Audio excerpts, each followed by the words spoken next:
Welcome to the 11th episode in our series from Exodus. I have a question for you. Who gives you your breakfast? How about lunch and dinner? Who takes you places? Who buys you clothes? Who would take you to the doctor if you got sick? Your mums and dads. They provide almost everything for you. Mums and dads are great.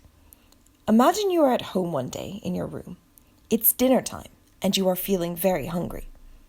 What will you do? Do you stay in your room moaning to yourself that you are hungry? No, of course not. That would be very silly. You know that your mum and dad provide everything for you, so you wouldn't stay in your room moaning. You would go and ask your mum and dad for help. You might ask them what was for dinner. You trust that your mum and dad will provide for you. In today's story, the Israelites are faced with a similar situation. But rather than just asking Yahweh for help, they do something very silly. You'll have to listen carefully to find out what they do. First of all, let's remember what the Israelites have learnt about Yahweh so far in the book of Exodus. The Israelites have seen Yahweh show the world what he's like as he sent 10 plagues on Egypt. They have been saved from God's judgment and saved from slavery to Pharaoh and the Egyptians. They have just seen Yahweh destroy his enemies at the Red Sea. It was amazing. They all sing about how great and glorious Yahweh is. They are safe. They are free. They have learnt a lot about what Yahweh can do. Then this happens. I'm going to read from Exodus chapter 15, verse 22. Then Moses led Israel from the Red Sea, and they went into the desert of Shur. For 3 days they traveled in the desert without finding water. What should they do? They have no water to drink. Well, Yahweh is their God. He is strong and powerful. Yahweh is pretty good with water. He's just parted the Red Sea. Now they had no water. What should they do? They didn't do anything. They just carried on walking in the desert. Then at last they found some water, but it was not drinkable. The water tasted bitter. What should they do? Yahweh is their God. He is strong and powerful. Yahweh is pretty good with water. He's just parted the Red Sea. What should they do? Listen to what happens next. I'm going to read from chapter 15, verse 24. So the people grumbled against Moses, saying, "What are we to drink?" They grumble against Moses. Grumble. That's awful. Instead of asking Yahweh for help, they grumble against him and against Moses. Moses cries out to Yahweh and asks him what to do. Yahweh told Moses what to do. Moses threw a piece of wood into the water, and the water became lovely to drink. Then after that, God's people found a place in the desert full of palm trees and water. Yahweh provided what they needed. Then the Israelites carried on with their journey through the desert. Let's hear what happened next. I'm going to read from Exodus chapter 16, verse 2. In the desert, the whole community grumbled against Moses and Aaron. What? Again? Grumble, grumble. What's the problem this time? This is what they say. This is verse 3. The Israelites said to them, "If only we had died by Yahweh's hand in Egypt. There we sat around pots of meat and ate all the food we wanted. But you have brought us out into this desert to starve this entire community to death." What? They wish they were back in Egypt? Have they forgotten what it was like? They were slaves. They were treated badly. Yahweh had rescued them. Yahweh would not rescue them just to let them die in the desert. Yahweh provides for his people. He had already provided them with water. He certainly could provide food for them. What will Yahweh do?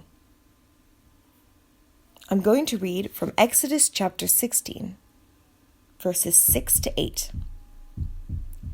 So Moses and Aaron said to all the Israelites, "In the evening you will know that it was Yahweh who brought you out of Egypt, and in the morning you will see the glory of Yahweh, because he has heard your grumbling against him. Who are we that you should grumble against us?" Moses also said, "You will know that it was Yahweh when he gives you meat to eat in the evening and all the bread you want in the morning, because he has heard your grumbling against him. Who are we? You are not grumbling against us, but against Yahweh." The Israelites were already forgetting what Yahweh is like. Yahweh reminds them that it was him who rescued them out of Egypt. When they see the food he will provide, they will know that Yahweh always looks after them. That evening, quails came and covered the camp. Quails are little birds like mini chickens that are good to eat.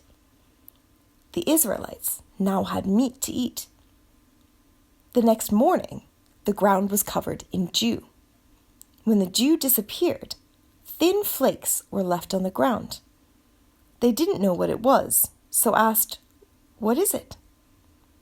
It was bread from heaven. The people called this bread manna. Yahweh had provided for them again. Yahweh is so generous and so good that his people should not grumble. At the beginning, we talked about what happened next. Yahweh had just destroyed his enemies at the Red Sea. He had rescued his people. What happens next? Grumble, grumble, grumble. They didn't need to grumble.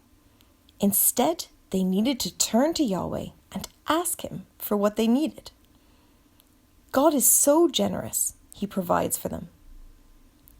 What seems so surprising about the Israelites is that they start grumbling so soon after being rescued from Egypt. Yahweh has saved them. Yahweh has defeated their enemies. Yahweh will definitely look after them. Yahweh provides for his people.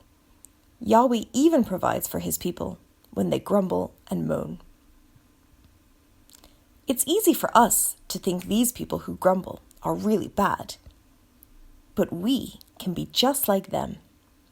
We too grumble and moan and groan. Sometimes we even grumble and moan and groan at God because he hasn't given us what we wanted. We forget how generous Yahweh is. We forget that he provides for his people. We forget that Yahweh has provided in Jesus the most amazing rescue from sin and the punishment sin deserves. Just like the Israelites were rescued by Yahweh, we too can be rescued by him if we trust in Jesus. It's amazing to have our sins forgiven by God. We should never grumble or moan at Yahweh. Yahweh doesn't provide us with everything we want. He is a much better provider than that. Yahweh provides his people with what they need. Yahweh is so kind and generous. So let's say sorry to him for the times when we grumble, and let's ask him to help us trust he is able to provide us with everything we need. Next time, we will learn more about how Yahweh provides for his people. See you then.